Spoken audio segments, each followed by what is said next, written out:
Crew, রাজপথের লড়াকু সৈনিক, 1 ডজনের বেশি হামলা মামলার শিকার। আর আপনারা সবাই জানেন তিনি একটা অত্যন্ত পরিশ্রমী এবং মেধাবী ছাত্র নেতা মোহাম্মদ জাহিদ হাসান বিপুল ভাই। বিসমিল্লাহির রহমানির রহিম।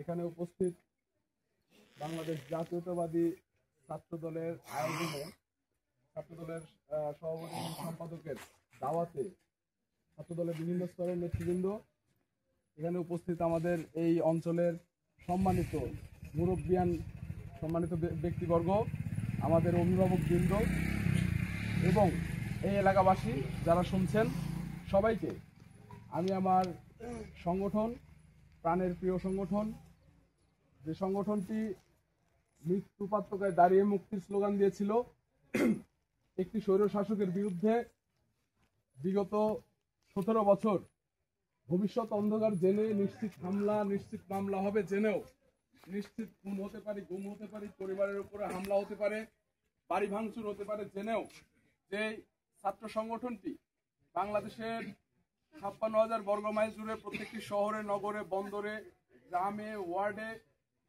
এবং প্রতিটি মহল্লায়, পাড়া মহল্লায় যে সংগঠনটি নেতৃত্ব দিয়েছে, স্বৈরশাসকের বিরুদ্ধে স্লোগান দিয়েছে, সেই আমার প্রাণের সংগঠন বাংলাদেশ জাতীয়তাবাদী ছাত্রদল বড়াইগ্রাম উপজেলা শাখার পক্ষ থেকে জানাই রক্তিম শুভেচ্ছা, অভিনন্দন ও সালাম। আসসালামু আলাইকুম।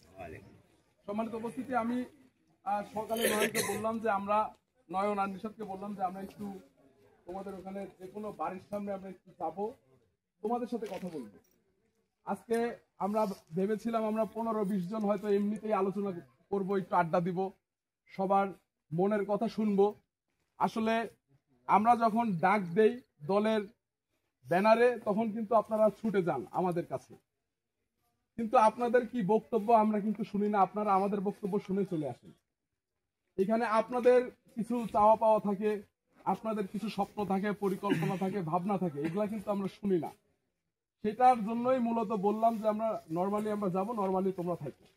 আজকে আপনারা একটি মানে সমাবেশে পরিণত করেছেন, এই জন্য আমার পক্ষ থেকে আপনাদের কৃতজ্ঞতা জানাচ্ছি। এবং নিশাদ যেটা বললো যে বড়াইগ্রাম ইউনিয়নবাসী, তারা এই যে বিগত ফ্যাসিস্ট আমলে সবচেয়ে বেশি নির্যাতিত এবং বিগত দিন থেকে এই বড়াইগ্রাম ইউনিয়নবাসী সবচেয়ে অ্যাক্টিভ থেকেছে। বড়াইগ্রাম ইউনিয়নবাসী না গেলে বড়াইগ্রাম পৌরতে কোনো মিছিল মিটিং হয়নি, এখনো হয় না। তো আপনাদের উপর ডিপেন্ড করে যে ওখানকার রাজনীতির পিছনে পিছনে ঘুরতেন। একটা সময় রাজনীতি ছিল, আর এখন বর্তমানে জনাব তারেক রহমান বলে দিয়েছেন নেতারা এখন জনগণের পিছনে পিছনে ঘুরতে। তাদের কি প্রয়োজন, তাদের কি সমস্যা, সেই সমস্যার সমাধানে নেতাদের কাজ করতে হবে। তা না হলে রাজনীতিতে হয়তো তারেক রহমান তাদেরকে রাখবে না। যারা সুবিধাভোগী, যারা আপনাদের উপরে জুলুম চালায়, অত্যাচার চালায়, নিজেকে প্রভুত্ব প্রমাণ করে, আপনাদেরকে দাস ভাবে, এই প্রভু এবং দাসের রাজনীতি, গোলামের রাজনীতি আর থাকবে না। এখানে সবচেয়ে বেশি প্রায়োরিটি পাবে জনগণ। নেতারা থাকবে চাপে, নেতাদের জনগণ দিবে চাপ, আর আগে হয়তো নেতারাই জনগণের চাপ দিত। তো এই পরিবর্তনগুলো আসতেছে, এই পরিবর্তনগুলো আনতে হলে আপনাদের ধানের শীষে ভোট দিতে হবে। এই বাংলাদেশ জনাব তারেক রহমান 31 দফায় এত সুন্দর করে সাজিয়েছেন। উনি প্রথম দফায় বলেছেন বাংলাদেশের যে সংবিধান, এই সংবিধানে অনেক কিছু স্বৈরাচার হাসিনা কিন্তু সংবিধানে প্রণয়ন করেছিলেন, যেগুলো বাতিল করে সংবিধান সংস্কার করা হবে, প্রথম কথা। এবং আপনারা জানেন, দ্বিতীয় আমি একটু আপনাদেরকে একটু জানিয়ে রাখতে চাই হবে যে রেইনবো নেশনটা মানে বোঝানো হয়, রেইনবো শব্দের অর্থ হচ্ছে রং ধনু। 7 রং যদি না হয় সেটা তো আর রংধনু হতে পারে না। তো এই বাংলাদেশে জাত, কুল, ধর্ম, বর্ণ নির্বিশেষে সকল মানুষকে নিয়ে একটি সম্প্রীতিমূলক রাষ্ট্র সত্তা তৈরি করা হবে। জনাব তারেক রহমান সেই স্বপ্ন দেখছেন। আপনারা জানেন যে কোন সরকারের অধীনে নির্বাচন সুষ্ঠু হওয়া সম্ভব নয় যদি তত্ত্বাবধায়ক সরকার না আসে। রেফারি ছাড়া কি খেলা হয়?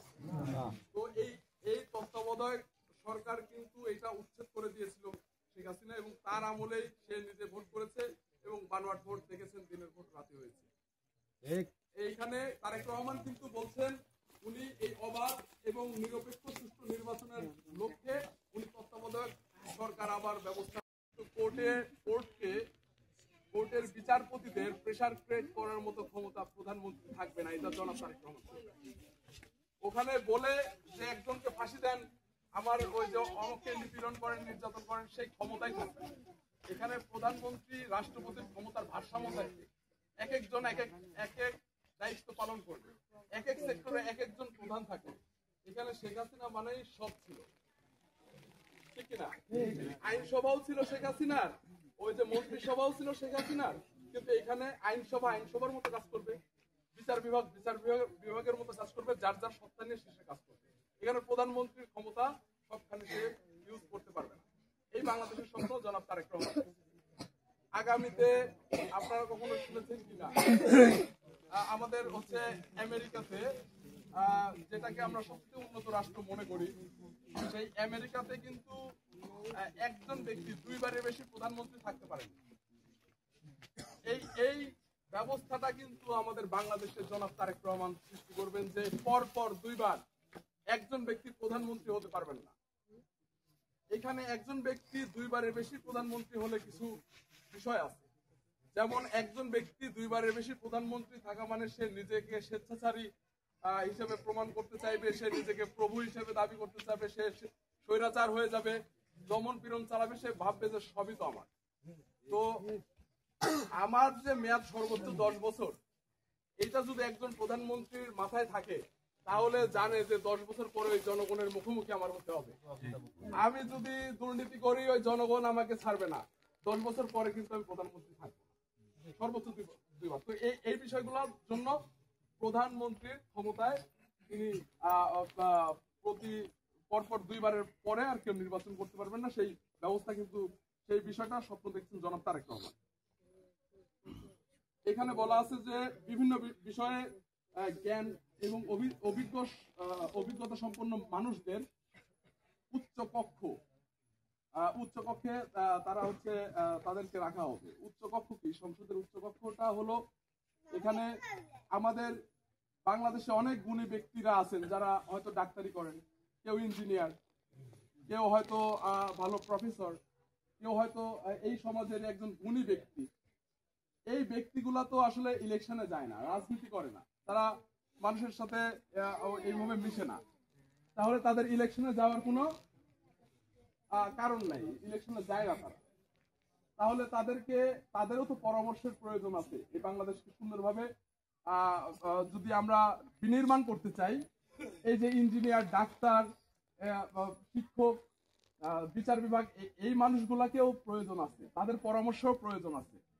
এখন ধরেন একটা মন্ত্রিসভা থেকে বলল যে এই রাস্তাটা করতে 4 লক্ষ টাকা খরচ হবে, ধরে নিলাম। ওই সংসদে যদি উচ্চ কক্ষে যদি কোনো প্রকৌশলী বা ইঞ্জিনিয়ার থাকে, তাহলে সেই ইঞ্জিনিয়ার বলবে যে না, এখানে তো 1.5 লক্ষ টাকার উপরে খরচ হবে, 4 লক্ষ টাকা কেন বলতেছে? এই যে বাইন্ডিং, একজন এমপি বলবে আমার ওখানে 4 কোটি টাকা লাগবে, ওই বাদ করে দিতে হবে। ওখানে কিন্তু একজন ইঞ্জিনিয়ার থাকলে বলবে যে না, 4 কোটি টাকা তো আপনার লাগবে না, এখানে তো 2 কোটি টাকা লাগবে।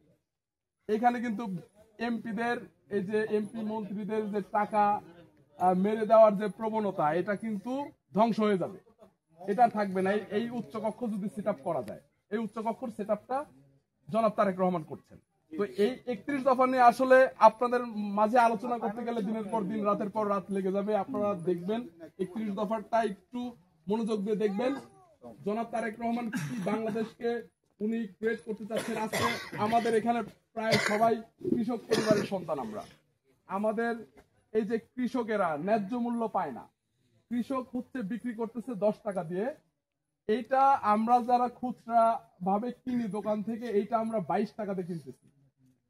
আমার দিন রাতের পর রাত ঘাম ঝরাচ্ছে, ওই মাঠে পরিশ্রম করতেছে, সে এত কিছুর বিনিময়ে যদি 10 টাকা পায়, একজন দালাল চক্র মধ্যে খালি ডিসবার্স করতেছে, সে 12 টাকা পাচ্ছে। এটা হতে পারে না। এই জন্য জনাব তারেক রহমান কৃষকদের কৃষি কার্ড করে দিবেন। সরকারি যে কোনো প্রণোদনা, ওই যে দেখা যায় যে আমাদের এই বিলের জন্য 100 বস্তা হয়তো সারের ব্যবস্থা করছে সরকার।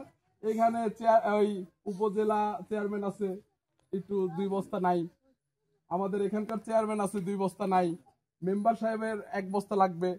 এই যে এই চুরি, এইটার প্রবণতা থাকবে না। যার যারটা কার্ড ব্যবস্থা করে দিবে জনাব তারেক রহমান, আপনার কার্ডে আপনার প্রণোদনা পাবেন। আপনার যারা কৃষক, অরিজিনাল কৃষক আমরা খুঁজে বের করব। একটা গৃহস্থ পরিবারকে আগে টাকা পয়সা খাওয়ায় কৃষক কার্ড করে দিত, কিন্তু তারা তো কৃষক না। এই গৃহস্থ পরিবার বা ওই জমিতে যে 15 জন 20 জন কৃষক কাজ করতেছে, তারা হচ্ছে অরিজিনাল কৃষক। এই অরিজিনাল কৃষকদের খুঁজে খুঁজে বের করে জনাব তারেক রহমান কৃষি কার্ড করে দিবেন, ফ্যামিলি কার্ড করে দিবেন। যারা মধ্যবিত্ত পরিবার আছি আমরা অনেক সময় দেখা যায় যে ঘরে চাউল থাকে না, কিন্তু আমরা কারোর কাছে চাইতে পারি না, কাউকে বলতে পারি না, ঋণ করতে হয় আমাদের। এই মধ্যবিত্ত পরিবারকে জনাব তারেক রহমান ফোকাস করছেন। তাদেরকে ফ্যামিলি কার্ডের মাধ্যমে তাদেরকে একটা এক্সট্রা গোপনে, আমি হয়তো লজ্জা পাই, কিছু মানুষ হচ্ছে সম্মানী ব্যক্তি কিন্তু অভাবে পড়ে যায়, তারা কারো কাছে চাইতে পারে না।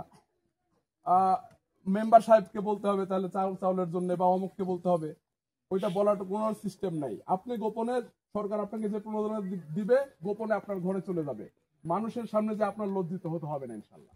জনাব তারেক রহমান এরকম চিন্তা ভাবনা করছেন। তো কথা বললে অনেক কথাই বলা যাবে।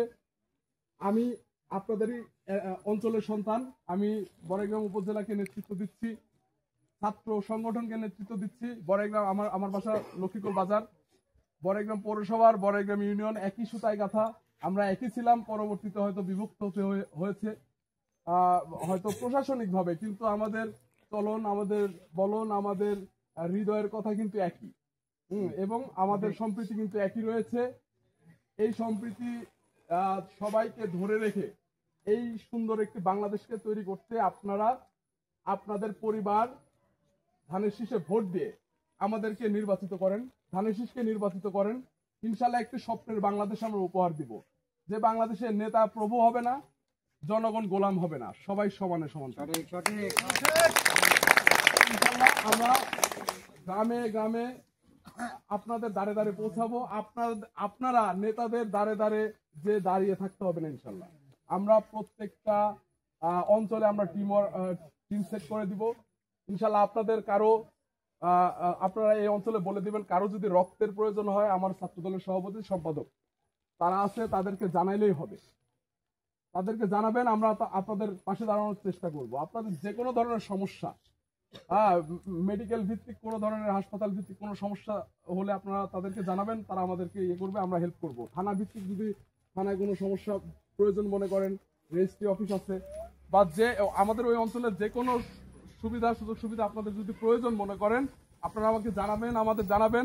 আপনাদের সেবক হয়ে সেটা আমরা পালন করবো ইনশাল্লাহ। সবাই ভালো থাকেন, সুস্থ থাকেন, আবারও দেখা হবে, কথা হবে ইনশাল্লাহ, রাজপথে কথা হবে। আর